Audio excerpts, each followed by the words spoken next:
This story is brought to your ears by all our fantastic supporters on Patreon. To get in on the action yourself with bloopers, extras, and the occasional early story, join us at patreon.com/voiceofallmtg.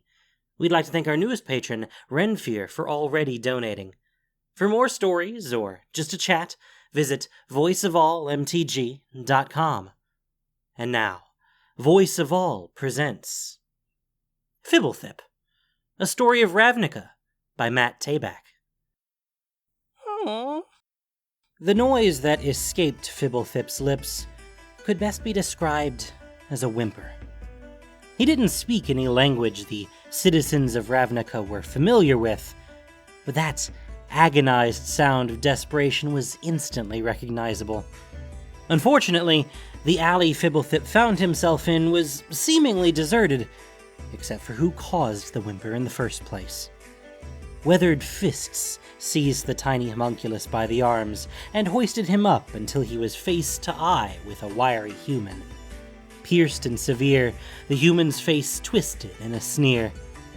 Fblthp fell silent and instinctively started quivering. It was the most scared he'd ever been. It was also the highest he'd ever been off the ground. A laugh, like the scraping of boots on cobblestone, emerged from his captor. Tucking Fblthp under his arm as a courier would a missive, the human slinked off toward a neighborhood known to be controlled by the cult of Rakdos. This wasn't how this was supposed to go. Aww.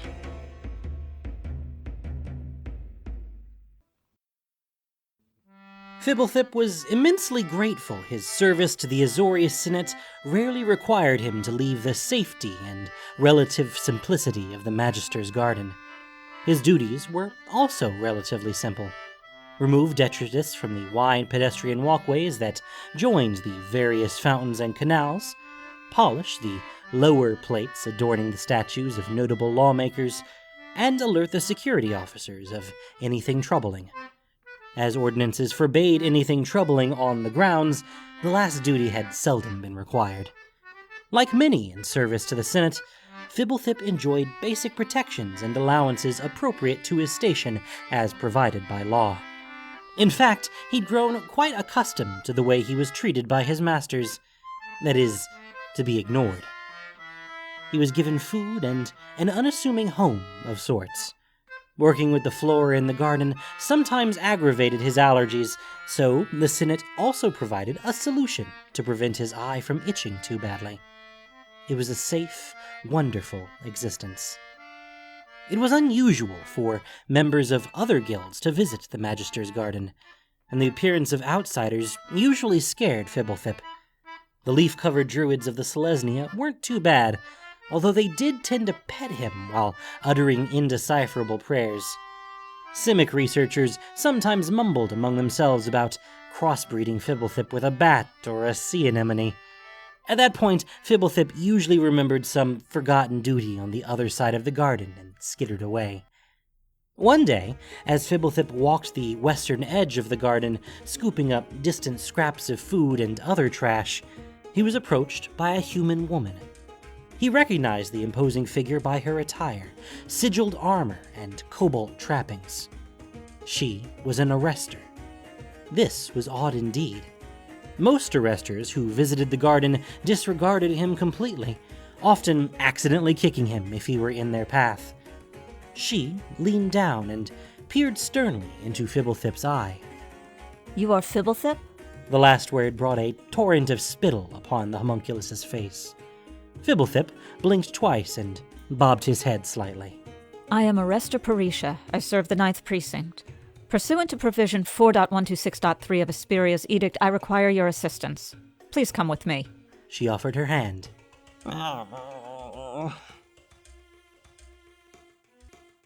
Fblthp had never been inside any of the 3 majestic columns that comprised New Prov. They were impossibly tall, gleaming, and immaculate. Without a word, he was deposited in a stark subchamber on the first floor by a slender Vidalcan male. Blinking slowly, Fblthp nervously absorbed his new surroundings, the barren walls and plain furniture that was too high up to be helpful. So he stood and waited. Eventually, Parisha opened the wooden door and entered. Determined and efficient, but not unkind, she sat and placed 2 scrolls on the desk. She looked expectantly at Fblthp and glanced at the opposing chair. Realizing the impossibility of her silent request, she rose and lifted Fblthp into the chair. It was the highest he'd ever been off the ground. Parisha unfurled the first scroll. This is Vadex Gore. For months now, he's associated himself with a certain Rakdos establishment. A diversion club, as I believe it is known. Fblthp shivered slightly at the image of the strange human. His face was ravaged with scars, piercings, and tattoos. Tattered scraps that barely qualified as clothing hung lazily from his malnourished frame. Fblthp had never encountered anything like him, and he earnestly wished not to. Vadex Gore enjoys all manner of depravity, but lately his tastes have grown perversely specialized. He is no longer satisfied to keep his foolishness contained to the cult. He is suspected in the disappearance of 2 of our citizens, and with your assistance, there won't be a third. Investigators have yet to find direct evidence of Gore's involvement in the kidnappings. We need to catch him in the act. Fblthp's eye grew wide, even for him. He briefly wondered if he could make it to the door before Parisha could catch him, but he knew this was foolish. He wouldn't be allowed to return to his duties if he disobeyed and arrest her. Besides, he was still very high up on that chair. He wasn't sure if he could jump down without hurting himself. Lacking other options, Fblthp whimpered softly. The previous 2 abductions have taken place within 2 blocks of this leatherworking shop. Parisha pointed at the map. We believe the owner of that shop is somehow involved. Perhaps he is signaling Gore when a likely target appears. You are to travel to his shop to deliver these tax forms. They will need to be filled out immediately and in triplicate. If our suspicions are correct, Gore will make his move after you depart. If she had left it at that, Fblthp would surely have ran, beloved garden duties or no. But her eyes softened momentarily as she continued. Do not fear, little one. My agents and I will be stationed throughout the area. We will never lose sight of you. You'll be in no danger. Gore will not lay a hand on you. You'll be back in the Magister's garden in a few days. Hesperia's edict does not permit me to fail you. She smiled slightly. Fblthp wasn't sure if he believed this, but he stopped quivering and nodded slowly. Fblthp had always hated crowds. He scooted down the busy Ravnican thoroughfare, his eye darting quickly from passerby to passerby. No one was particularly paying him much attention, which he liked. No one was particularly making any effort to step around him, either. He was nearly kicked 6 times before he made it to his destination. The leatherworker and proprietor was human, but only technically. Burly as an ogre and twice as ugly, he towered over Fblthp and grunted. Fblthp meekly presented his satchel. The man grunted again and opened it. Bits of food fell out of his scraggly beard as he began to read. An impressive feat, all things considered. A thunderous noise rumbled out of the man as he went to a back storeroom. Fblthp blinked and eyed the food on the floor suspiciously. After a time, the owner emerged and thrust the completed forms in Fblthp's direction. Fblthp bowed and turned to leave. The man rumbled again, but Fblthp wasn't sure why. As instructed, he turned toward the alleys behind the shop. Parisha, masquerading as a shopper at a nearby fruit market, briefly made eye contact with the homunculus as he disappeared into the alley. That made him feel better. Fblthp walked down the alley, slowly but with growing confidence. He imagined Parisha and her comrades would be making arrests any minute now, and he could go back to the garden. He thought of the gently flowing waters of the garden's canals, when a terrible crashing sound rang out behind him. He whipped around, expecting to see Parisha or one of the arresters. Instead, the dreadful shape of Vadex Gore emerged from the shadows. Fblthp dropped his satchel and whimpered.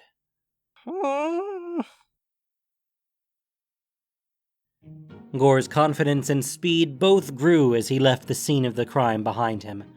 Fblthp closed his eye, not wanting to see the fate that awaited him. He felt Gore turn left at an intersection, then right, and then, without warning, Gore stopped. Fblthp opened his eyes slightly at the jolt. He squirmed around to get a look at Gore, now frozen. He opened his eye a little wider, not comprehending what was going on. Parisha approached them from behind at a full sprint. Vadex Gore! You are under arrest! As she caught up to them, she dislodged Fblthp from the detainee's grip. Fblthp noticed a blue glow surrounding Gore, who was still immobile. My apologies, little one. That leather worker must have suspected something and attacked one of my agents before we could begin our pursuit. It was a minor delay, but you are in no danger. They were quickly joined by several other arresters, who dragged the deadweight known as Vadex Gore back through the alley toward the square. Fblthp stood in an antechamber on the 6th floor of the Liev column. It was the highest he'd ever been off the ground. Parisha stood beside him. Silently, she turned, bent slightly at the waist, and nodded to him. A marble door Fblthp hadn't realized was there swung out from unseen hinges, and a squat, robed official strode into the room. Parisha saluted. Senator? Fblthp blinked. Arrestor, congratulations on a successful mission. This is the one you mentioned in your report? He peered down at a piece of parchment. Fblthp? Yes, Senator. The elder bureaucrat turned his gaze onto the foot-high homunculus. Very well. Pursuant to provision 3.875.2b of Ispiria's Edict, please accept my thanks on behalf of the Senate and the lawful people of Ravnica. Although monetary reward is disallowed, your descendants may petition the Senate to create a tablet recounting your honorable deeds upon your death. He turned and left the room. Parisha motioned to the room's southern exit. Come, let us return you to your duties. Fblthp practically bounced to the door, eager to see the garden again. At least until next time. Aww. Thank you for listening to this production of Voice of All. As listener-supported entertainment, we rely on you not just for the voices of the characters, but also to keep us going and growing. If you enjoyed what you heard, please support us by rating and reviewing us on iTunes, or following us on SoundCloud, Stitcher, and Google Play, or just plain sharing with your friends.